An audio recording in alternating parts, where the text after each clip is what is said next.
महाभारत में एक बड़ी प्यारी कथा आती है बर्बरीक की। तो बर्बरीक जो है वो महाभारत शुरू होने से पहले भगवान कृष्ण के पास गए और बोले, भगवान इतनी लड़ाई करने की क्या जरूरत है? बोले मैं 3 बाण चलाता हूँ, 3 बाणों में इन सबको खत्म कर दूंगा, जितने लोग हैं इन सबको मार दूंगा, आपको किसी को मारने की जरूरत नहीं पड़ेगी। भगवान कृष्ण बोले भाई कैसे? बोले अरे बड़ी साधारण सी बात है। बोले मुझको माँ भवानी का वरदान मिला हुआ है, माँ भवानी ने मुझे वरदान दिया है और वरदान के साथ उनने 3 बाण दिए हैं। बोले यदि मैं मंत्र बोलूं और पहला बाण चलाऊं तो जितने लोग मरने वाले हैं, जिन जिन का आप नाम बोलेंगे उनके माथे पर बिंदी बन जाएगी। और बोले मैं अगला मंत्र बोलूंगा और अगला बाण चलाऊंगा तो जाकर के बाण वहीं लगेगा जहां जहां पर बिंदी है, सब खत्म हो जाएंगे। भगवान कृष्ण ने कहा कि चला करके देखा, और भगवान कृष्ण ने कहा कि एक काम करो, ये जो पेड़ है बरगद का पेड़ है, बोले इसमें से जितने सूखे सूखे पत्ते हैं इनको एक बार में गिरा के दिखाओ। तो बर्बरीक ने मंत्र बोला और मंत्र बोल करके एकदम तीर चलाया तो सारे के सारे सूखे पत्तों के ऊपर बिंदी बन गई। वो यदि आप पिक्चरें देखें हॉलीवुड की, तो हॉलीवुड की पिक्चरों में जब स्वॉट वाले आते हैं तो पहले जो है उनकी जाके बिंदी बन जाती है, फिर जाके गोली लगती है। बर्बरीक ने तब 6000 साल पहले बता दिया, तो उनने जो है बिंदी बन गई जाके।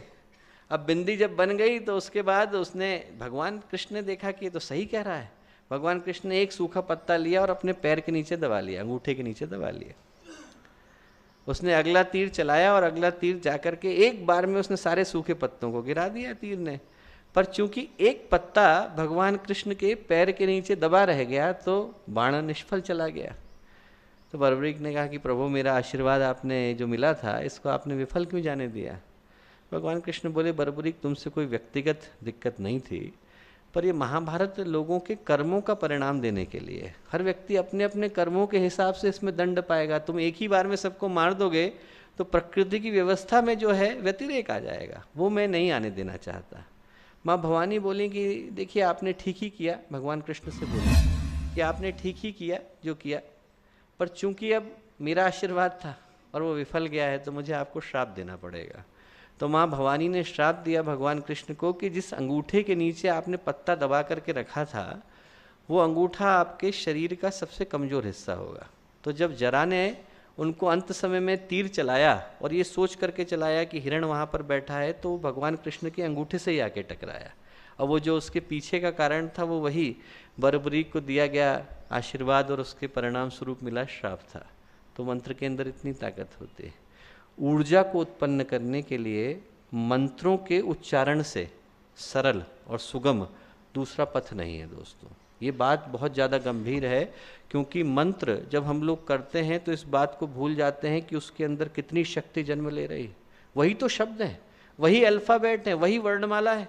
उन्हीं शब्दों को यदि हम लोग दूसरी तरह से बोल दें तो किसी के हृदय को सहारा दे सकते हैं। वही शब्द दूसरी तरह के बन जाते हैं तो किसी के दुख में सहारा देने वाले शब्द बन जाते हैं। नहीं तो उन शब्दों के अंदर इतनी ताकत है कि यदि हम बोल दें तो किसी व्यक्ति को इतनी बुरी तरह से आहत कर दें कि शायद वो जिंदगी भर न उबर सके। शब्द वही शब्द किसी के लिए अच्छे बन जाते हैं और किसी के लिए बुरे बन जाते हैं। हमारे शास्त्रों में 5 तरह के तत्वों का वर्णन है, उसमें से जो आकाश तत्व है उसकी उपासना के लिए मंत्र माध्यम है।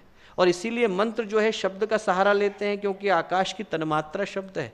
और जब हम शब्द बोलते हैं तो ध्वनि भी होती है और ऊर्जा भी निकलती है, आवाज भी होती है और ऊर्जा भी निकलती है। वैसे ही जब हम मंत्र बोलते हैं तो उसकी आवाज का भी असर आता है, उसकी ध्वनि का भी असर आता है। यदि उन स्थानों पर आप चलाओ जिन स्थानों पर मंत्र बोला जा रहा है तो आदमी की भावनाएं बदलने लगती हैं, आदमी की सोच बदलने लगती है। बहुत प्रसिद्ध प्रयोग उन लोगों ने करके देखा अमेरिका में कि उन स्थानों पर जहाँ पर व्यक्ति अपराधी थे, जहाँ पर व्यक्तियों को दिक्कत थी, समस्याएं थीं और आदमी मानसिक रूप से विक्षिप्तता की स्थिति में था, वहाँ पर एकदम शांति के मंत्रों को चलाया। तो व्यक्ति जो अपराध करने की सोचते थे, वो व्यक्ति जो दूसरे की हानि करने की सोचते थे, वो लोग धीरे धीरे मन बदल करके तप करने की सोचने लगे, योग करने की सोचने लगे, आध्यात्मिक उत्थान के लिए सोचने लगे। ध्वनि का